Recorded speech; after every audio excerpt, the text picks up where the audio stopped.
Radio Quartier Libre, Isaac de l'Étoile vous présente Tout contre Léo, librement inspiré de la nouvelle de Christophe Honoré. Le narrateur, Marcel, a 21 ans. Il nous parle de son enfance. Enfin, d'un moment bien précis de son enfance lorsqu'il avait 10 ans. Mais laissons-lui plutôt la parole. Qui mieux que lui pourrait vous expliquer son histoire ?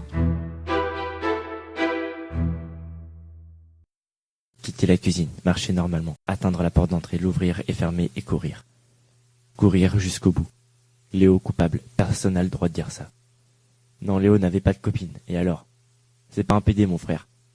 C'est pas un PD. N'importe qui meurt du sida. Je vais aller jusqu'au village, puis sur la nationale. Je ferai du stop, j'irai jusqu'à Lille, je passerai la frontière, ou le sud. Je reviendrai jamais. Qu'est-ce qui t'a pris de t'enfuir comme ça ? Les parents d'Yvon se sont fait un sang d'encre. Bah réponds-moi, petit Marcel, si tu te tais, je peux pas t'aider. Je repose mon bol de lait chaud avec du miel sur la toile cirée. La nuit était tellement noire qu'ici j'ai mal aux yeux à cause de la lumière. Est-ce qu'au moins tu te rends compte du danger que t'as couru ? Si le père Jegwick ne t'avait pas reconnu sur le bord de la route, tu serais où à cette heure-ci ? Pourquoi t'es pas venu directement à la maison ? S'il te plaît, parle-moi. Léo a le sida. Je dis et je ne pleure pas. Je la regarde fixe. Débrouille-toi avec ça, mémère. Silence total. Elle se lève, prend mon bol et le dépose dans l'évier. Elle éteint sa télé, sa cigarette, elle la jette dans la brique de lait vide, près de la poubelle. Elle s'assoit dans le fauteuil qui pue le vieux. Je comprends pas pourquoi elle laisse toujours la fenêtre de la cuisine ouverte. Il fait froid. Viens. Le père d'Yvan va arriver. Nerveux les bras de mémère, avec des grandes mains au bout. Des mains qui pressent fort mon dos. Pour pas dire des choses débiles du genre t'inquiète pas, ça s'arrangera. Non, juste pour dire qu'elles sont là, brûlantes et tendres et solides. Comment c'est arrivé ? C'est un PD, Léo ? Peut-être. Je ne sais pas. Ça changerait rien. Une fille, un garçon. La maladie vient de quelqu'un, forcément. Mais ça ne servirait à quoi de savoir qui ? À se venger. Personne se venge, jamais personne, petit Marcel. Sinon, dans les livres. Ouais, bah moi, je le vengerai. Tu te vengeras de qui ? De quoi ? T'as pas confiance ? J'arrive à un âge où je ne peux même plus avoir confiance en moi. Alors tu parles ? Je te déteste quand tu dis ça, parce que ça veut dire que t'es tellement vieille que tu t'en fous. T'as tort. Qu'est-ce que tu crois ? Que t'es le seul à trouver la vie injuste ? Si seulement je pouvais prendre la place de Léo, je le ferais. Joue pas à la dame du 3e âge, pas avec moi. À la mort de ton arrière-grand-père, ta mère devait avoir 5-6 ans. Le jour de l'enterrement, on l'avait mise à la cantine. C'était la première fois. Un vendredi, je me souviens. Ta mère était toute excitée à l'idée d'aller manger là-bas. On avait beau lui expliquer que sa grand-mère était morte, qu'elle ne la verrait plus, seule la cantine comptait. Le soir, quand je suis venue la chercher à l'école, elle m'a demandé sur un ton de reproche pourquoi je ne mettais pas de pommes de terre dans mon pot-au-feu. Moi, je revenais du cimetière. Elle me parlait pot-au-feu. Puis elle a dit « Quand est-ce que grand-mère meurt encore pour que je puisse retourner à la cantine ?» Je sais que c'était des mots d'une gamine de 5 ans, mais j'ai pas pu me retenir. Je l'ai giflé. Comme ça, au milieu de la cour. J'ai frappé ma fille. Si sa maîtresse n'était pas intervenue, je crois que je l'aurais tuée. J'ai pas 5 ans, mais mère. Non, t'as peut-être pas 5 ans. Mais t'as pas non plus l'âge d'avoir la vie gâchée.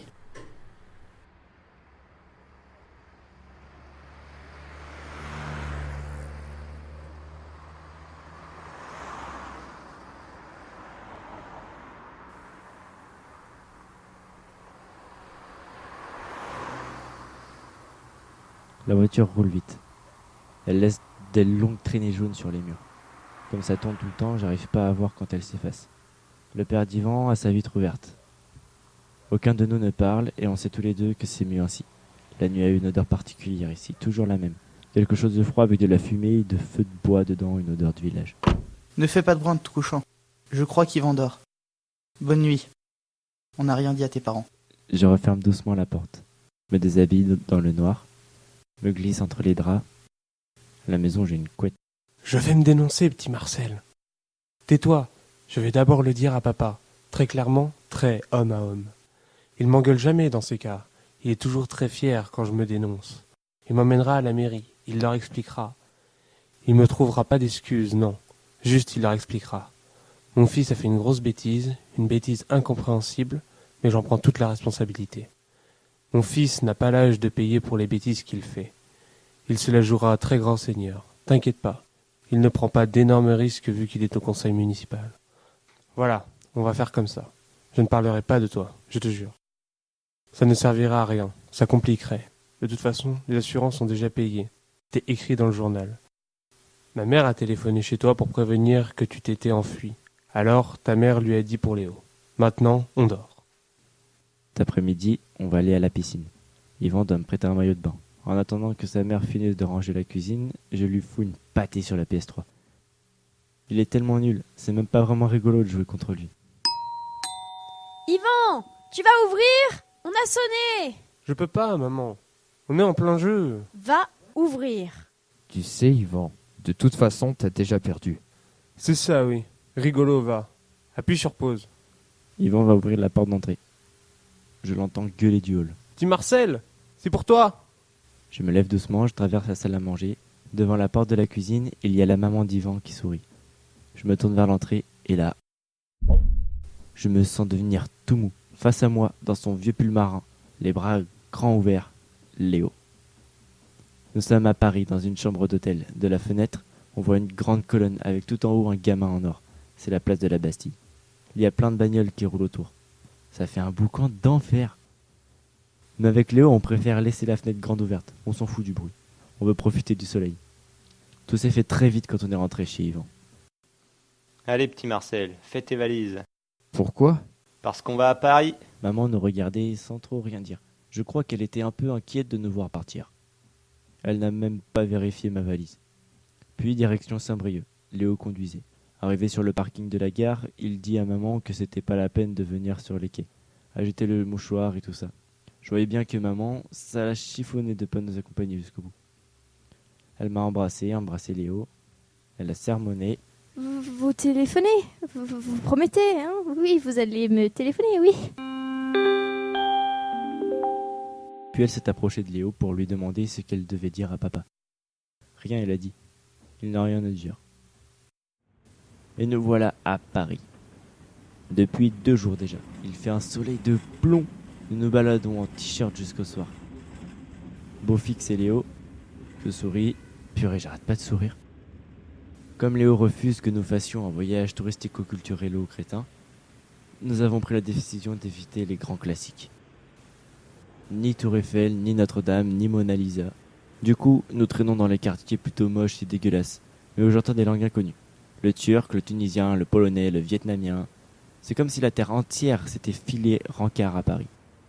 Moi, j'avoue qu'écouter des gens parler toutes ces langues, je trouve ça 30 000 fois plus rigolo que de regarder des vieilles pierres.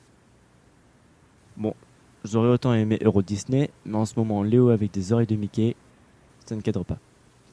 Nous ne marchons pas beaucoup. En fait, nous circulons de terrasse en terrasse, de banc public en banc public. Léo dit qu'il faut savoir s'arrêter et prendre le temps de regarder les choses. Je crois que la marche le fatigue trop. Est-ce que physiquement il aurait supporté le Space Mountain? Il est 2h du matin et nous sommes enfermés dehors. Impossible de se souvenir du code d'entrée de l'hôtel. Trou noir, pas l'idée même d'un chiffre. Comme une amnésie soudaine et définitive. Putain merde, c'est pas vrai. On fait quoi? J'en sais rien. On va aller s'asseoir là-bas. Ça devrait bien nous revenir. Moi je sais que ça ne reviendra pas. Et j'avoue, même si ça me revenait, être bien décidé à ne pas le dire. Je suis trop heureux. Tout contre Léo au milieu de Paris. Square Richard le Noir. Au chaud, tout contre Léo. Sa main fait des nœuds dans mes cheveux. Elle frotte mon dos pour ne pas que je prenne froid. C'est fou le nombre de gens qui vivent tard dans la nuit. Je crois que Paris est une ville qui peut pas dormir. Peut-être que comme moi, elle a trop peur du noir. J'entends les gens qui passent dire des mots à Léo, demander une cigarette, faire des blagues, poser des questions.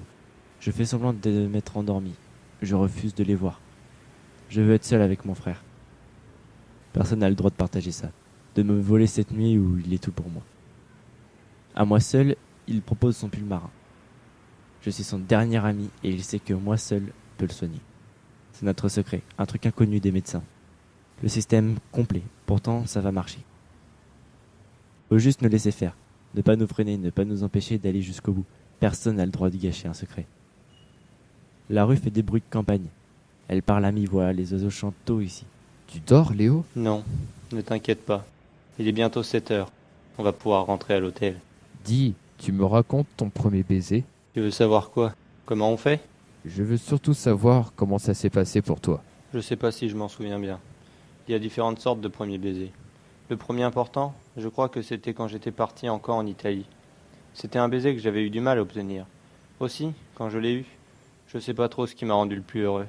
Était-ce le baiser en lui-même ou le fait de l'avoir obtenu? Et il était comment ce baiser? C'était le genre de baiser qui fait trembler. Rien que le fait d'approcher aussi près le visage de l'autre, ça te fout le feu dans tout le crâne. J'ai jamais ressenti ça. Normal, petit Marcel. Les baisers qui font cet effet, ce sont les premiers baisers d'amour. Et comment on sait que c'est des baisers d'amour? On sait que c'est de l'amour parce qu'alors, on n'a besoin de rien d'autre. J'ai froid. Monte sur mon dos, on va rentrer à l'hôtel. Au fait, petit Marcel, maman a dit au téléphone que c'était Yvan qui avait cassé les vitres de la médiathèque. Tu le savais? Oui, Il était tout seul, Yvan, pour faire ça? non, Bon, je suis censé garder ça pour moi? comme tu veux. À suivre.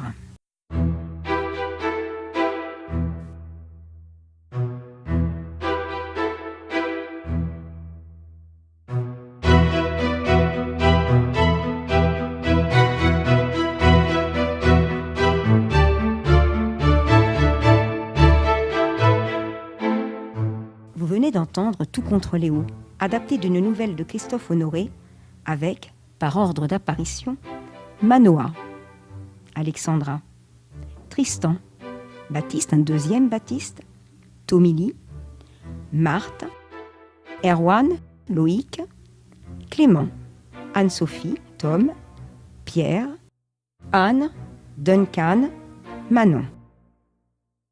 Maryse a été chargée de vous accueillir comme il se doit durant les génériques. Les décors sont de Sam et Ludo Steam. La musique est de Clément.